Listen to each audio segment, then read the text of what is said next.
Bonjour à tous, alors dans cette vidéo je vais vous expliquer comment placer un stop sweeper, ce qu'on appelle aussi un trail stop, avec la plateforme de trading Interactive Broker. Donc c'est un courtier en ligne que j'utilise et que beaucoup de traders utilisent, tout particulièrement sur les actions. Ça nous permet, cette plateforme nous permet, ce courtier en tout cas nous permet d'atteindre tout un tas d'actions, que ce soit des actions américaines, européennes.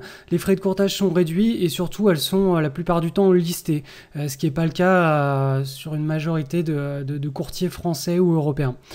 Alors pour cet exemple, voilà, le principe du trade stop, c'est un stop qui va suivre les cours, donc la tendance, et si la tendance se retourne, on sera exécuté donc sur faiblesse.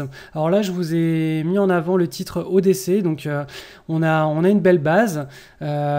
Typiquement, on a un breakout qui s'effectue le 5 juillet 2013, une entrée qui se faisait autour de ce breakout pour choper la tendance donc sur l'été.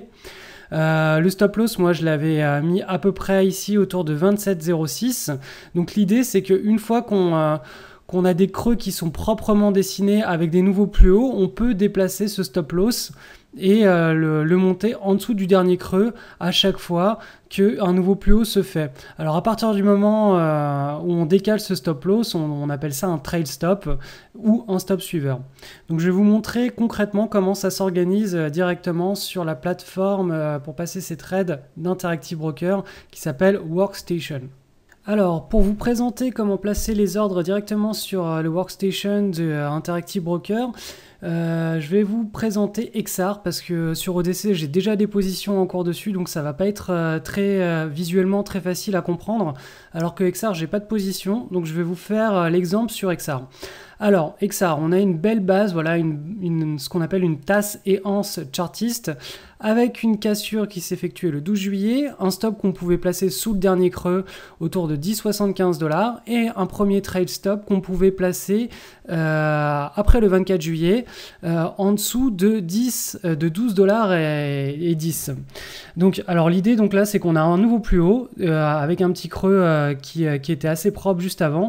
Donc pour suivre la tendance, voilà, le stop qui est là, on le déplace, c'est un trade stop et donc ce qu'on appelle un stop suiveur. Alors sur le Workstation, qu'est-ce que ça donne? Donc on tape XR, on arrive directement là-dessus, donc je vais le faire avec vous. XR, on entre, on choisit le stock, donc stock c'est action. On se retrouve avec la ligne XR. Alors pour placer son ordre, on clique droit. Là vous voyez qu'on a un petit tableau là, avec différentes options qui apparaissent. On va dans Trade et on prend Order Ticket. On clique. Et là, on arrive directement donc sur notre petite page pour passer nos transactions. Alors là, typiquement, on a l'order type, c'est l'ordre limite. Nous, ce qu'on veut, c'est un ordre stop.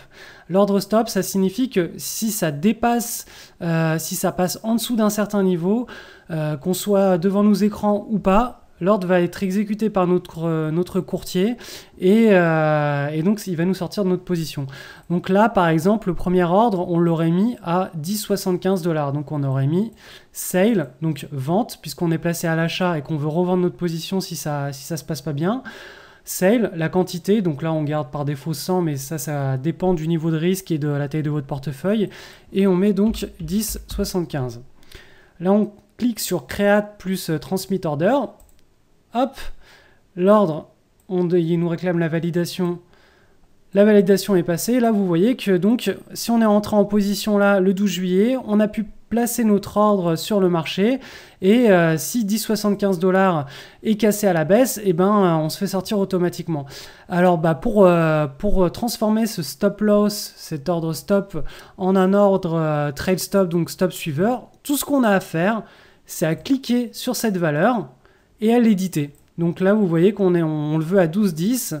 Donc ce qu'on va faire, c'est qu'on va mettre 12,10 $.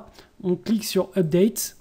Et voilà, ça y est, on est en position, sur notre ligne en position, on a notre stop suiveur qui est programmé chez Interactive Broker. Et on peut à tout moment donc annuler cet ordre en cliquant sur Cancel. Je vous ai préparé dans une fiche un récapitulatif de tout ce que je viens de vous expliquer dans cette vidéo. Alors pour la télécharger, c'est juste en dessous, vous cliquez, vous entrez votre adresse email et je vous souhaite bon trade sur les marchés.